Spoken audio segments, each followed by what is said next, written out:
Alex? This is episode 75. No, wishful thinking. Anyways, We're not there yet. We will be. Yes, one day. So, again, was that an amazing logo? Again? Oh, some 2 times in a row? Some wonderful, wonderful looking people on that logo. No, the likeness is just uncanny. It is. Yes. It is. That artist was great. He was. All right. So, I am going to have you go first, actually. Yeah. Let's do this. So it's game night. I brought something cool. I brought something I think everybody's going to like. It's going to be a hit. We played it before. That is none other than Camel Up. Oh! So, as we mention all the time, we got... I wouldn't have bet on that. Oh, man, you made me choke. As we mentioned before, we have a little bit larger game groups sometimes. We usually have like 6 people. It's growing. We're getting like 8, 10, 12 now at times. Camel Up can handle big player count. It's always a blast. One thing I want to show you guys about this game that I just think is so stinking cool. Oh, yeah. It's corny. But this board, check it out. It's pop-up board. I mean, look at this. The terrain's right there. You pull it out and you just blow people's minds with it. It's like the card you get from your aunt. Yeah. It's awesome. Doesn't sing, though. That'd be cool if it did. But, yeah, I mean, a little bit overproduced in that you got a pop-up board. You get this thing. This What little is pyramid. that? It's a plastic pyramid. This thing rolls the dice for you. Check it out. Look at that. What? That's so cool.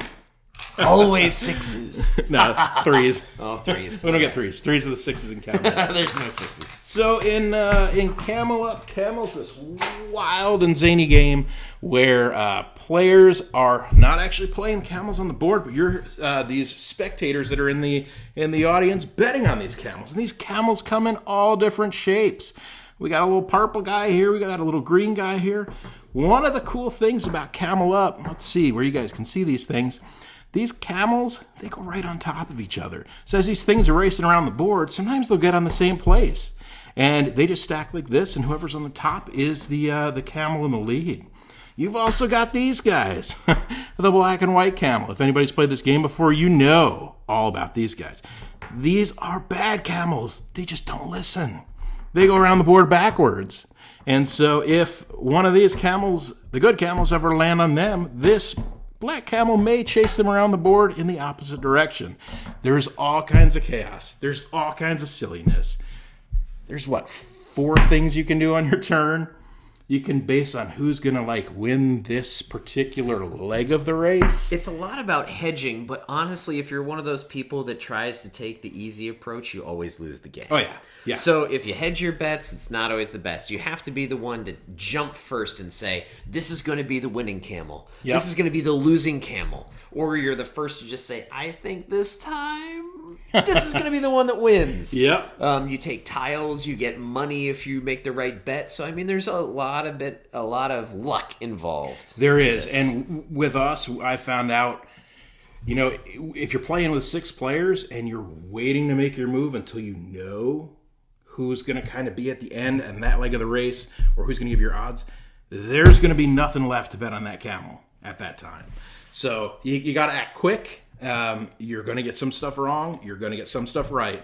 And it's just going to be absolute ridiculousness. And everybody's going to have fun. If you take this thing too seriously, you're going to have a bad time. But if you're in this just to hang out with your friends, maybe have a drink or two, and just laugh at how stupid these camels are, you're gonna have an amazing evening. And I love there are a personal tile that you can sometimes put on the board that can either add a +1 or -1 to a roll if somebody lands on it. So I love it when everybody has started to jump on one because they're like, oh, this one is going to do well. That's when I put out my -1 just to make it go back. And then all of a sudden it's miraculous how crazy things happen in the game. So you can make a lot happen. It's well designed. There's just the right amount of spaces. I love the design of it. It's wonderful. It's so much fun. Yeah. So I mean, game is awesome. What would you drink for Camel Up?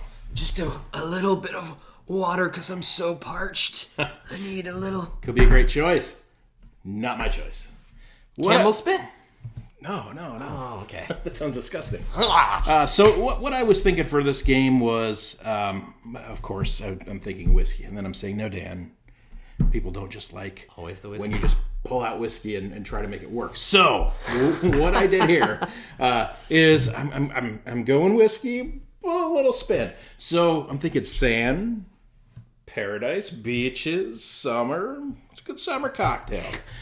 So what I've got for us is some ice. I got some ice. I've got 2 glasses. Oh, that's good. Don't have to share. What we're gonna do tonight, we're gonna make a little cocktail for y'all. Ooh. We're gonna have some bourbon pineapple lemonade. Well, it could be more like summer. Wow. So I've got a little pineapple juice. I went fancy on y'all. I did the Dole. Well, Dole is the one. And Alex laughs at me for my cocktail making skills. I use Les Pyrex. I'm an accountant, man. I do everything exact, right? All right, we don't ballpark stuff. So what I'm going to do, I'm going to take 4 ounces of this Dole. Ooh. A little 4 ounce right there. That looks exact. That was exact. Wow. Shouldn't drink before game night and then make cocktails at game night. That's my advice for y'all. We're going to do a little lemon juice. I'm going to do an ounce of this. So it's going to be a little lemony, a little on the table. That's okay. The board's gone, so we're safe. We're going to do an ounce of that. And then I've chosen a bourbon for us. I don't know if you guys can see this. This is, it's Broken Barrel. This is a cask strength bourbon that I got from them. We did a whiskey obsession festival. Not this April, the April before. And Whiskey Barrel Night. Yeah, Whiskey Barrel Night. Up in Tampa. Yeah. One of the places that really impressed me was this Broken Barrel. So what they do that's kind of cool. So instead of like your typical bourbon that's aged in a barrel, what they do is they age their whiskey in these vats and they break down bourbon barrels. And they have like staves and chunks of bourbon that's inside the barrel. So it's supposedly gives more surface area. It's supposed to age a little quicker. But I'm telling you, they knocked it out of the park with some of their offerings there. They did a really, really good job. I was very impressed with them. This is the cask strength, and they give an oak bill. So this one is ex-bourbon barrels, new French oak and sherry casks, and they give you the percentages for it. So kind of cool, kind of interesting. So it's just the right amount too. 40% ex-bourbon, 40% French oak, and 20% sherry cask at the end. Heck Love yeah. it. That's a nice little... So I wish I had like some umbrella straws, but I didn't come that prepared. So there you go, sir. Ooh. This is the bourbon pineapple lemonade. So cheers and go Camel. Ooh. Mm. You would not know that is cask strength. Wow. Super refreshing, super light. Tastes like summer. Wow, that is good. You're right. I do miss the umbrella. You might get docked a little bit on the end and the umbrella. All right, yeah. Style points has never been my strong suit. Wow. Wait. Wait. Mm-hmm. Ooh, that's good. That's tasty. That is tasty. Yeah, guys will like this one tonight. So what do you got, Alex? I gotta go get it. Uh-oh. Oh, yeah, Dan. This is gonna be exceptional. Alex is reaching for a dagger. Sword, maybe? Oh, boy. Here we go. Should put my hat down for this. Uh-oh. Are you ready? Sounds The meat and potatoes of the night. All right, let me get my whiskey out of the way. Tyrants of the Underdark. Oh, my goodness. I have to say that I cannot believe that I'm the one to bring Tyrants out before you. This is true. Sometimes we play Dungeons and Dragons. I'm not afraid to say it. It's amazing. And he's a resident DM. So I have to say, I'm sure you were happy with my pick on this because it is a Dungeons and Dragons produced game. So, Tyrants of the Underdark. Think of the drow elves, right? Of the Underdark. These evil elves that live underground. You know way more about them than I do. But they're nasty little elves. So this whole game, it's an area control game. It is. And it matches that with deck building, which is Love it. one of my favorite features ever. And it's one of the best deck building I think that there is for me. It's great. Dune Imperium comparable, just so much fun. So yeah, you're putting together your deck. You're able to. It's very area control where you can take over these tunnels. You can kind of block tunnels so that nobody can come into your area. But then it's also about board presence, and you can have cards that give you spies, and you can jump across the board and have presence there and start taking over some of the other guys to get victory points. It's a fun game of tunneling, underground, area control, and then deck building, getting all those good, points to be able to buy new cards and just keep leveling up. Definitely. I like also... Oh, Siri, stop then. I like the fact that it comes with multiple decks, but then there is, an expansion that you can get that adds even more decks. So it's fun because there's replayability, 6 different kinds of decks that I know of that you can kind of intermingle. You use 2 every time. Yep. So much fun. I love it. I absolutely love it. It's a wonderful game, and Dungeons and Dragons is not for everybody. I don't want that Dungeons and Dragons label on it to scare anybody. It is not a Dungeons and Dragons game. This is a board game. It is you have to know nothing about Dungeons and Dragons to enjoy this game. There's no rolling for initiative. There's not. One thing I will say about it, and it's a little bit of a knock, but it's ugly. It's a fugly game. I love it.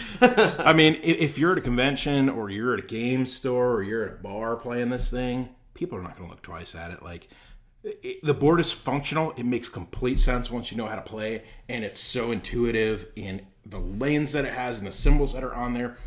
Once you've played it, you can look at that board and pretty much know the current state of the game. You don't know what people have in their hands and stuff, but I mean, it's very intuitive. It makes sense. It's just ugly. It is. But the art on the cards is great.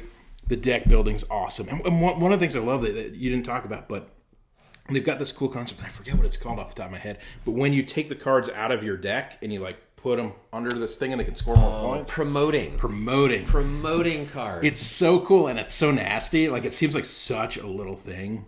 But when you play against somebody that just promotes and just destroys you with it, you really see the benefit of adding that aspect to your deck. And certain decks can allow you to make others recruit insanity into their deck, and so you can start giving cards into someone else's deck. I mean, there's a lot of fun things about it. There is little things that add to it that's more than just a simple deck builder. Definitely, and there's some cool combos in it too. I mean, so one thing I try to do a lot, if you ever see this guy at a convention or something, I like to get in his head. So one of the things I make fun of him about is when he has a big turn, he's like, wait, guys, everybody watch this. And he narrates his turn, and I make fun of it all the time. I love it. I love how excited he gets, and I love the cool things he does. I'm like, man, why didn't I think of that? But this card allows me to draw 3 more cards, and because I draw 3 more cards, now I have 2 that balance each other out, and now I can do this, and so then I can do this, and because I have presence, then I can... Yeah. Oh, that's me. To a 100%, especially in this game. He's got it down. He'll get a guy, and he's like, well, I can recruit this one for free, and that lets me do this with this guy. Next turn, I can do that with this and this, and promote this. So he's got, the same cards he's recycling. Supplant a troop. Yeah. La la la. So it's cool because the strategies are constantly evolving. You start seeing what guys are taking, you're like, oh, he's doing this again. Okay, I'm not going to allow him to get this card. Going to watch out for presence. It's cool. So just like I mentioned at our last episode about Sequoia and how it's scaled so well, this game is another one. It is built perfectly, so it's good for 2 people. But then if you add a 3rd person, you expand more of the board. And if you add a 4th person, you expand to the full board. Mm-hmm. So I love that because it is the right amount of size. There are the right amount of scoring places. Again, another well-balanced game. And it scales so well. I love going mano-a-mano versus you or just opening up to 4 people. Mm-hmm. And that's kind of the fun of it also is that kind of team up that starts happening. Because you can tell at a point when someone starts running away with the game. Yeah. And then you can do all the little things to take somebody down a peg, which is lovely. Oh, yeah. I don't think anybody runs away with this game. No, there is a lot of take that in this game. So you're poisoning people, you're assassinating people, you're pulling people off the board. So it's definitely you can keep everybody in check in this, and it's great. It's so much fun. Don't let D&D scare you. Don't let its ugliness scare you. I love the little pieces. Give it a try. So, what to pair this with, Dan? Probably the blood of surface elves. Yeah, I was trying to think about how I would get my hands on that, but it's a little bit harder than you would think. So, it came to me. Okay. All right? I thought, well, why don't I just be like Dan, and do whiskey? So I brought in, it's hard to see this because it's so wee, but it's the Wee Beastie. Ooh. So it's by Ardbeg. So 5-year-old, I have to tell you, Ardbeg is not my favorite. It's obviously an Islay whiskey because it's super smoky, but it is the smokiest of the bunch. It is. Its smoke blows me away. When we have it, like in a tasting, you can smell it all the way across, right? The auditorium kind of a place. So let's try it. But it is tasty. This is one of their easier offerings, I'll say that. They have so many fancy offerings that come at quite the price tag. They have great marketing always. But this is reasonably priced. It is. Oh, I can smell it from here. And don't let the wee bottle fool you. Size does not always matter. There is a huge bottle that it typically comes in. This is just their little sample size. Yeah, this was like a Halloween release, so it's got they've got Halloween scenes on all of the bottles. This one has like a bunch of people and a dog running away from something. It says it's a monster of a dram. Yes, a monster. Well, let's give it a go. Yeah. So think about tunneling dark elves and Islay whiskey. All the smoke from Menzo Branson.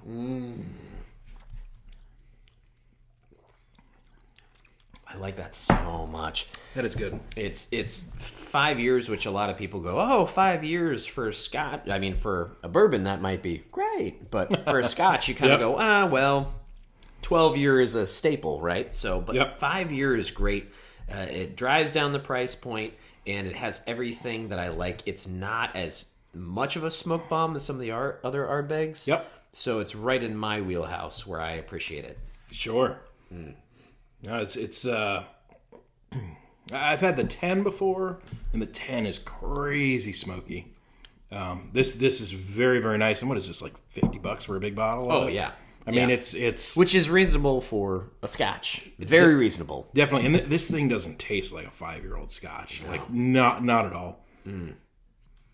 So I did a blind tasting with a friend recently on this, and I compared it to some other ones that he really loves, some other Islay whiskeys, and he had a tough time picking it out because it tastes a little bit different than the normal Ardbeg that I've come to know, which are the ones that I typically stay away from. And I know that people love Ardbeg. They go ape over it, but I'm not one. Yep. So, but the Wee Beastie name, along with our Wee Beasties in the tunnels, come on. That is pretty good. That is pretty good.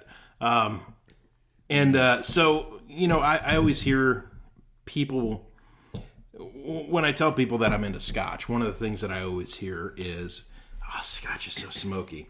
And yes, this is smoky, but what can you tell us a little bit about like where it's from, like the region? So Islay, is an island, right? Mm-hmm. It's an island to the west of Scotland. Okay. It's this region that's amazing. It's got, I think, 8. I got to do my research on this. Distilleries on it. So many amazing distilleries, but it has the right mixture. They have so much peat that they put into it. The process that they use, you get all that sea salt that comes into it. So it's known as the Islay Island that has all that smoked peat. That's what we've come to expect. There's so many other islands, right, that I'm sure we'll talk about in other episodes of Skye and Jura, right? Orkney Islands that we've already mentioned that do wonderful offerings, but they typically don't focus to this extent on the smoke and the peat. And Ardbeg is all about the smoke. The smokier the better, because that's what everybody loves. The smoke hounds out there, this is their Bible. It is. And I think when people think Scotch, they think of like an Ardbeg or a Lefroy or something like really, really smoky. And Scotch, we'll have to do an episode on it, but there's a ton of different regions, and this is not typical of all Scotches. And even with Islay, I think this is like over the top smoky. Like this thing is like eating a campfire. Oh, but campfire eating is my favorite.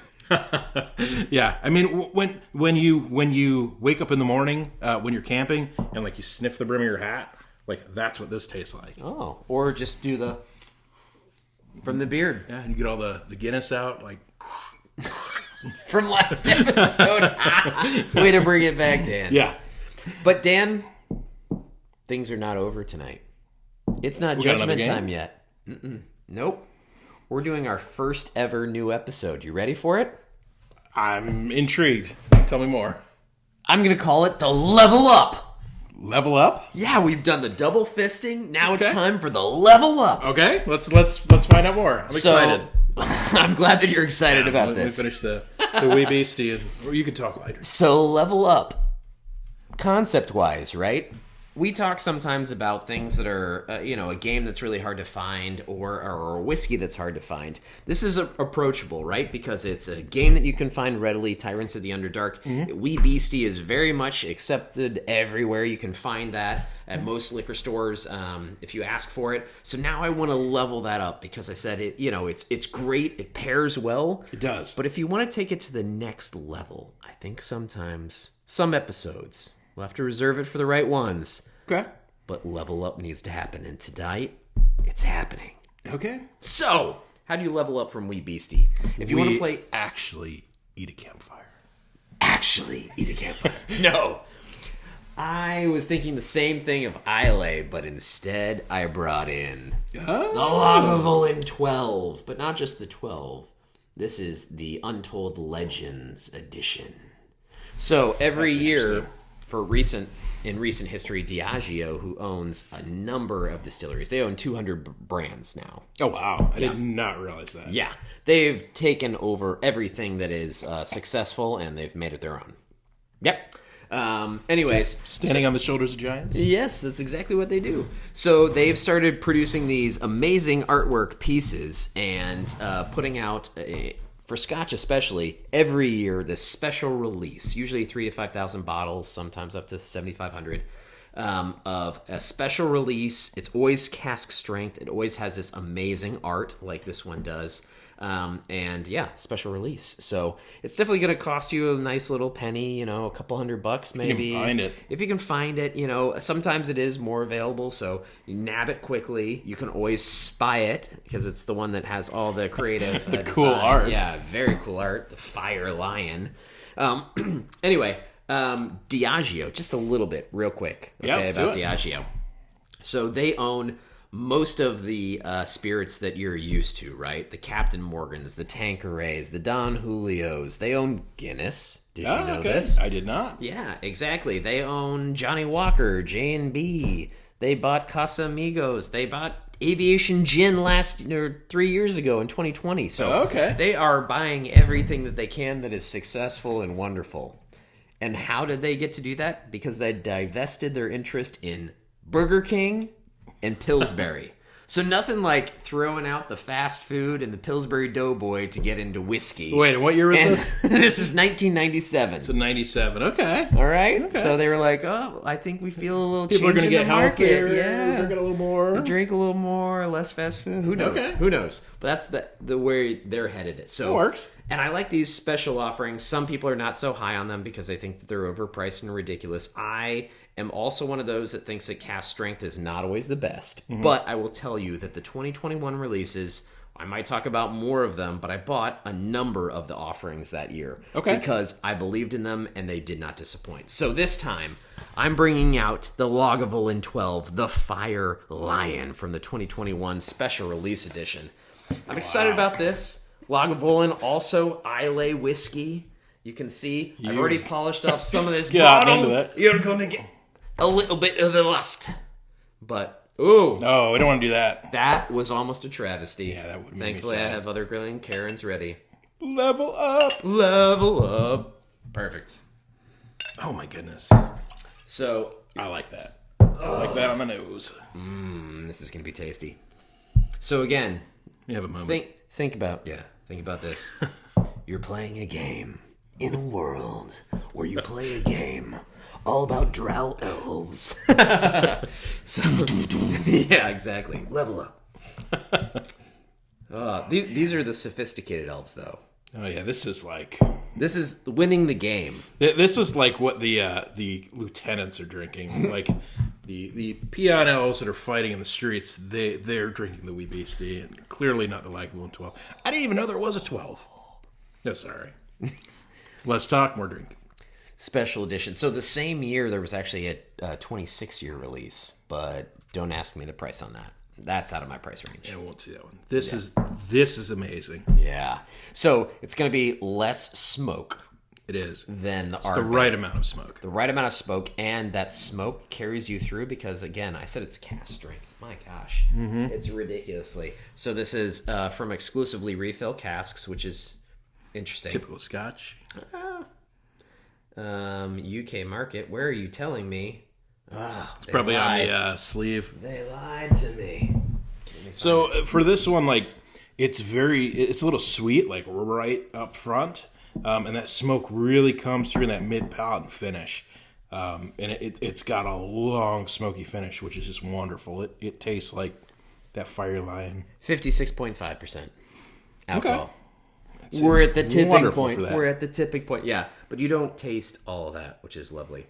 All right, so now that you've had a sip, I've leveled us up appropriately. Oh, this is leveled up. Let's start with Camel Up. Camel Up and a bourbon blueberry? No, bourbon. The bourbon pineapple lemonade. There it is. I can't go back to this after drinking that, but this was a solid drink. All right, so where are we at here on this this list? Pull out my little shake. Because Camel Up is a fun game. I love it. It's a nice, again, we've talked about palate cleansing games. It definitely works in that space. Mm-hmm. Your cocktail was exceptional. Very refreshing. It's good. I'm liking the cocktails. Yeah. I'm still gonna pull out the occasional whiskey, but it's been a good cocktail night for me.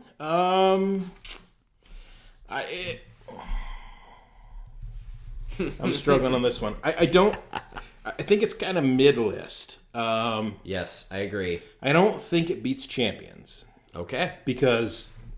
So does it beat Sequoia? Our camping game with our camping beer. I would say yes, because I hate IPA. But I'm not going to make this choice. He's a hater. I don't... I like... Comment and tell him that hazy IPAs are where it's at. I feel like I should like IPAs. I just don't. It's okay. It's okay to not like IPAs. There are going to be people that comment on this that say that ILA whiskeys are trash because Spaceside's where it's at. You know, those things happen. Yeah. So where are you feeling? Kind of like the band Arcade Fire. Like I feel like I should like them. I can't stand them. I've tried so many IPAs and I can't do it. So I would put it above Sequoia, but I'm probably in the minority in doing that. I feel like this is the list of the people. So, as the spokesman of the common man, the people, I'm going to say Camel Up and your amazing lemonade beats Sequoia. Oh, I agree.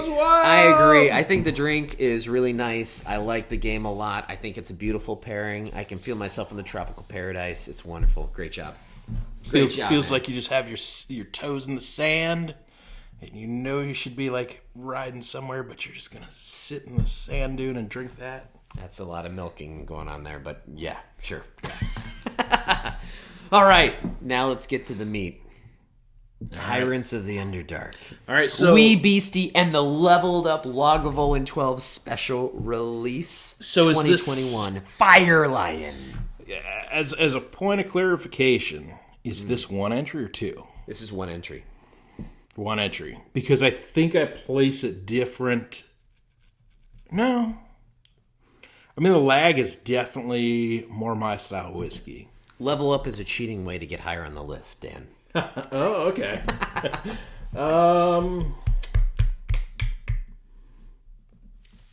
So if I had to place this I would split the Arc Nova with it. I agree.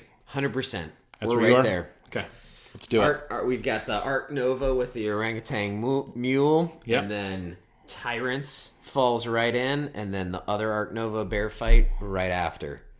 We've split it right in the middle. I think that's the appropriate place for it. Like the smoky whiskey, Tyrants, especially with these two whiskeys, either one's gonna be a crowd pleaser. Or if it's not, I mean, if you don't have a whiskey fan there, the Ardbeg's gonna be an interesting one to introduce somebody to. Yep. So what I'll say is, if you're trying to introduce an Islay whiskey, I would not start with Ardbeg. If it were me trying to counsel, I would say start with something like Lefroy. They have a lot of no age statement Nas whiskeys. It's also Islay. You know, you can do like the Lure. You can do some other ones, Talisker. Like, you know, they have some different ones that you can try that are not as smoky. This is definitely a good one if somebody tells you, I like smoke, and you're trying to get your boss a bottle. Yep. This is amazing. Pool the money, love it. pay the $50 or $45, get it for them. They'll be ecstatic because it is great. Yep. 100% agree. And that lag, 12 year, man, I didn't know 12 year was a thing. 12 years So left out. I know. You're thinking about the 16. I am. This is 16 and the Offerman edition, 11. That one's been good too. I know. Awesome. What do we say, Dan? Game hard. Drink responsibly. Thank you, folks.